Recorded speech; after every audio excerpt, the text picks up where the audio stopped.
কাজের উদ্দেশ্যে বাড়ি থেকে বের হওয়ার সময় এই দোয়াটি 11 বার পড়বেন, না কম না বেশি। ইনশাল্লাহ আল্লাহ তাআলা এত রিজিক আপনাকে দান করবে আপনি কল্পনাও করতে পারবেন না। কেউ কেউ তো এও বলেন যে এই দোয়া পড়ে যদি কেউ খালেস নিয়তে মাটিতেও হাত দেয় তাও মাটি সোনা হয়ে যাবে। আসলে ব্যাপারটা এরকম নয়, বরঞ্চ ব্যাপারটা হচ্ছে আল্লাহ এত পরিমাণে রিজিক দান করবেন আপনি কল্পনা করতে পারবেন না।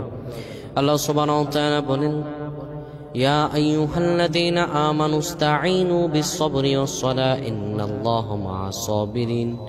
আল্লাহ বলেন, বান্দা আমার কাছে চাও, ইসতাঈনু বিস-সাবরি ওয়াস-সালাহ, ধৈর্য এবং নামাজের মাধ্যমে, ইন্নাল্লাহা মা'আস সাবিরিন, আমি আল্লাহ নিশ্চয়ই ধৈর্য ধারণকারীদের সঙ্গে রয়েছি।